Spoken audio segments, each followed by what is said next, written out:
Hahanguin natin ang mabuting balita sa Ebanghelyo ni San Mateo.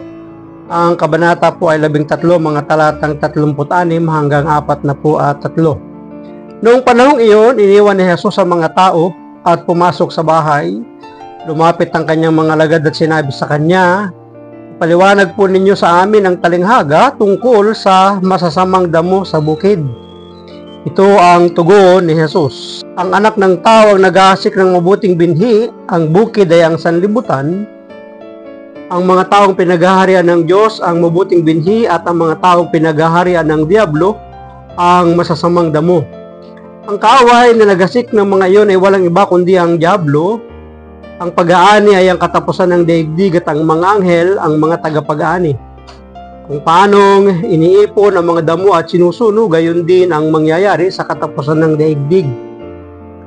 Susuguin ng anak ng tao ang kanyang mga anghel at iipunin nila mula sa kanyang pinaghaharian ang lahat ng nagiging sanhi ng pagkakasala at ang lahat ng gumagawa ng masama, at iahagi sa maningas na pugon. Do'y mananangis sila at magngangalit ang kanilang ngipin, at magliliwanag na parang araw ang mga matuwid sa kaharian ng kanilang Ama. Ang may pandinig ay makinig. Ito po ang mabuting balita ng ating pong Panginoon. Ang anak ng tao ang nag-ahasik ng mabuting binhi, ang bukid ay ang sanlibutan. Ang kaaway na nagasik ng mga iyon ay walang iba kundi ang Diablo. May mga panahon at pagkakataon madalas na ang Panginoong Yesus ay nangangaral sa pamamagitan ng mga patalinghaga na mayroon pong mga layunin ng ating Panginoon. May mga panahon din na ang kanyang mga alagad, kapag sila na lang, ay humihingi ng ekstrang eksplanasyon sapagkat hindi nila naunawaan kung ano ba ang mensahe ng pangangaral ni Jesus sa pamamagitan ng mga patalinghaga.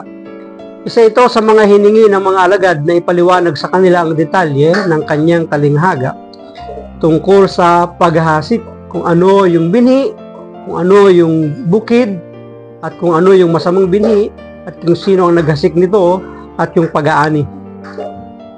Dahil sa ating paniniwala sa Diyos at sa kapangyarihan ng kabutihan, malimit nating sinasabi na kung mayroon mang kasamaang lumalaganap sa mundo, magtatagumpay pa rin ang kabutihan sa huli. Totoo yun, sapagkat sinasabi ng ating Panginoong Yesus na sa bandang huli, ang mga mabubuti ay sa kanyang piling sa kaharian at maghahari silang kasama ng ating Diyos, at yung namang masasama ay tatapon sa pugon at sila ay susunugin. So meron pong eternal separation na ang lahat ng ginawa ng tao, mabuti man o masama, ay huhusgahan.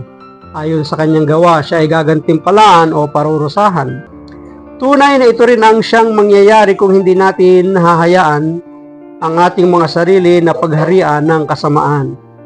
Sa ganitong paraan, umiiwas tayo sa pagiging masamang damo tulad ng sinabi ng ating Panginoon sa Ebanghelyo na yun.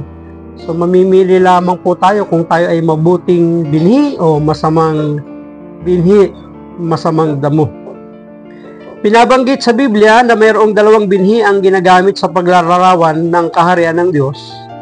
Una, ang butil ng mustasa.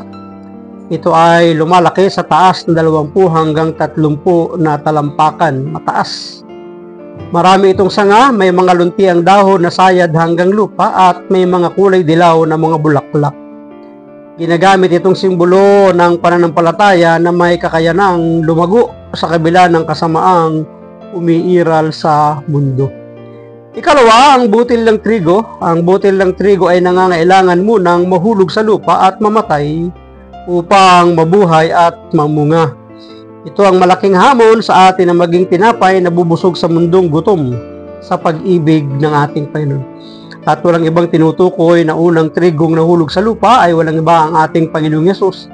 At kung hindi siya namatay, walang saysay, walang kwenta, walang kabuluhan ang ating pananampalataya. Pero hindi nagtapos sa kamatayan ng kanyang buhay, sapagkat siya ay muling nabuhay. Kaya malaki ang ating pag-asa na tayo rin mga tagasunod niya ay muling mabubuhay. Maraming salamat at pagpalain po tayo ng ating Panginoon. Ang akin lamang palaging sambit, I love you with the love of the Lord.